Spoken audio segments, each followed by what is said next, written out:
Morning world, Hippy Trev here. So something a little bit different today. I've got to fix my solar panels and I'll get to that in a minute. But firstly, had a new batch of stickers arrive. There's about 50 odd there, so if anyone wants a sticker, just email me your either address or postal address or whatever, and I'll pop one in the mail and send it off to you. So, and if you want to know how to get to my email address, you just go to my YouTube homepage. Go on to the link that's about me, and if you scroll down and click a link there, it'll give you my email address. So anyway, roll the intro. Hi, Hippy Trev here, and welcome to my channel. Hope you get something out of it. Rightio, so I'm sitting here freezing my ass off in the bus, as I do on these cold Queensland nights. Yeah, Pete, we get below 40 degrees C up here. And I'm sitting here, and all of a sudden the tally went out, the stereo went out, and the heater switched off. And I thought, what the hell's going on here? And then I finally realised I was running on inverter power instead of mains power, and everything just shut down. Normally what I do, especially over night time, I've got a switch down here, so that's me mains power triple switches all properly wired in. I have a 12, I have a switch here, so I can switch that switch from mains over to inverter power. Now there's the inverter, so the power went out and I come in and I'm flicking the switch here and there's no power. Come up to me gauge up here and it still had 12.3 volts in it. I don't know if you can see that with the light. I can't see. So that still had 12.3 volts in it, so I still had plenty of this stupid fucking world. So I've just lost a shitload of footage, so I'll have to sort of review and go back over it. These GoPros, they just turn off when you least expect them and they F things up. But anyway, so yeah, as I was saying, I still had 12.3 volts up here on the meter, and the inverter was completely out. And then I remembered, that's right, I have a big ass fuse down, inline fuse. I have a big inline fuse down here between the batteries and running up to the solar panel. Now, what I wasn't be able to show you was what it looked like when it was together, because I've lost that footage, but what it is. So there's my line, runs through. It was running through a fuse up into the bus and into the inverter. So when I had the fan heater running, which it should have been on mains power and not on inverter power, it was just drawing so many amps, it melted my fuse holder, like completely melted it, and just took it out. It didn't only just break the fuse, it actually melted the fuse in the holder. And that was dead in the water. So being a weekend here in town, nothing was really open, and there is no way, even in my town, I could buy a fuse like that. And the other thing is, I'm just so glad the people who set this system up had the foresight to actually have a fuse like that set up in line. Otherwise, if that had been straight through the inverter and I just kept using it and not realising I was on inverter power instead of main power, I really literally could have set the whole bus on ablaze. So that was really good having that there, and that was the first line of defence. And as you can see, I couldn't even get the holder open. It's just completely destroyed it. That fuse holder is completely gone. And also, like I said, there was, oh, back's still fucked. Yeah, there was no way known I was going to even be able to buy a fuse like that. So that put me off getting back online quite a long way. And then I remembered, now I've already pulled this to bits unfortunately, but you should have seen it when it was all together. I had my old inverter. This old dinosaur used to run the bus.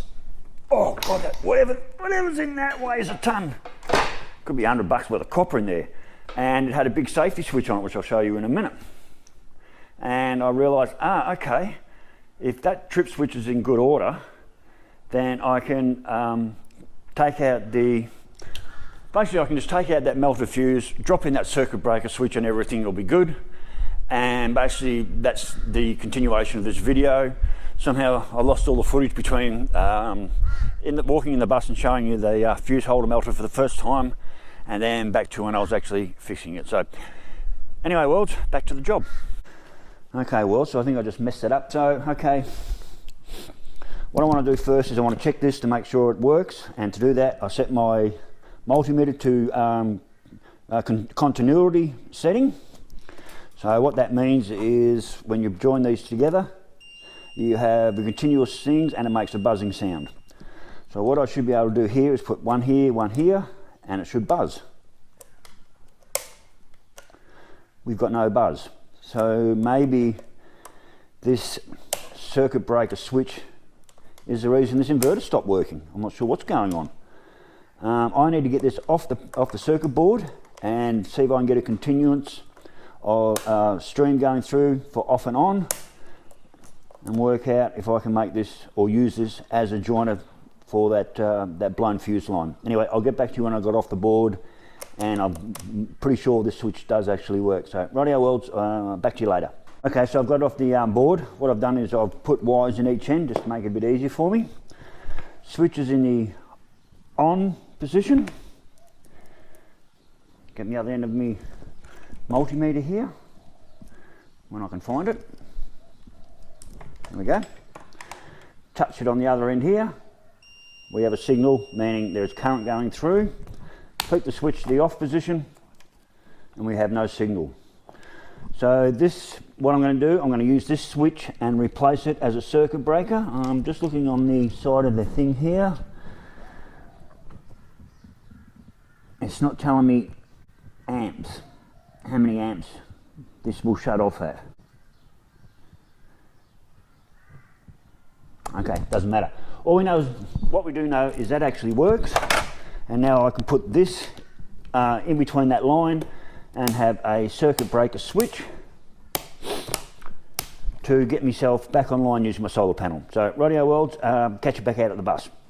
Okay, first deal is, let's get this wire off. I don't know how to get it out, so I'm just going to cut it off. There we go, that was out nice and easy. What sort of vision you've got? That's some pretty serious heavy duty wiring I've got going up into the cab. I don't know if I can even get that in here.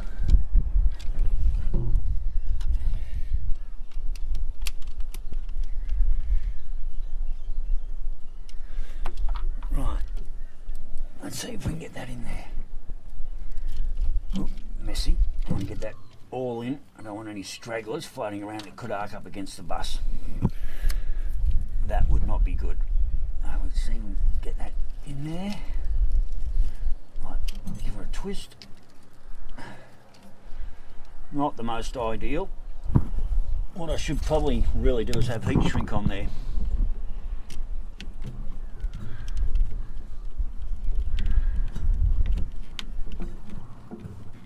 So, I'm so glad whoever installed this system in the bus actually had the foresight to put a big fuse on there. That's a saving grace for sure.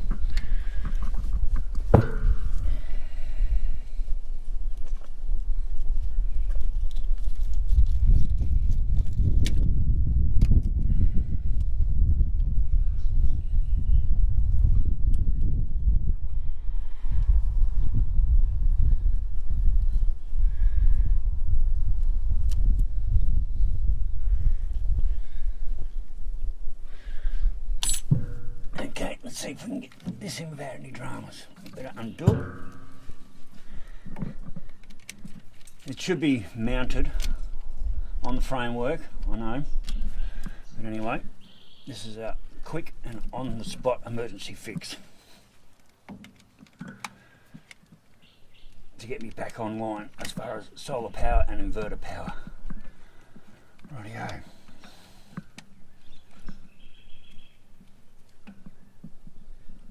That's on. That'll sit there without any trouble. Make sure I don't lose my blade.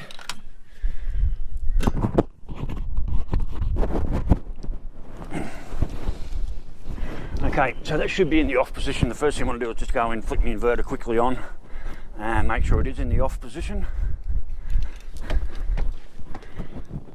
Which it is, I'm sure. Still got amps coming down. Very dull day, so I only got, what, 5 amps coming down of power. But I still do have 13.8.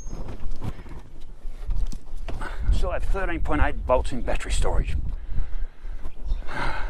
Alright, here's the big one. Will it or won't it work?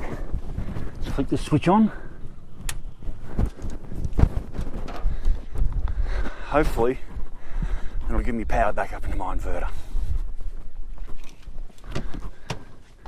Yep, inverter's on. Just got to turn the stereo off.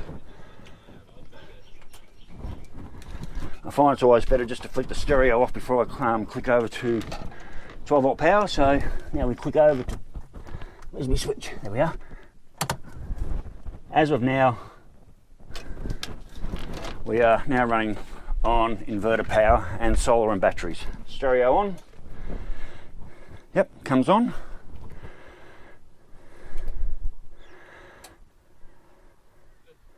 Yep, we're working. So at the end of the day, it was a simple fix, and I'm really lucky I had that old inverter with that circuit breaker switch. Without that, I had no way of joining those wires. I didn't have any cable long enough to reach up into the cab. I've got no eyelets or anything like that. I need to restock on those. Oh, excuse me, I'm out of breath. So basically, for being kicked off mains, sorry. So basically, with my inverter shutting down the other day for running the heater while on inverter power, melted that fuse right down. I'd really like to know what that that circuit breaker amperage is. I might even look around and try and get a slightly lower amps rated trip switch, so it will cut off earlier than it should, or earlier, to save any damage. But anyway, that's it at the end of the day. So, okay, world, you know the drill. Stay safe, keep your knees in the breeze, and I'll catch you later. Bye.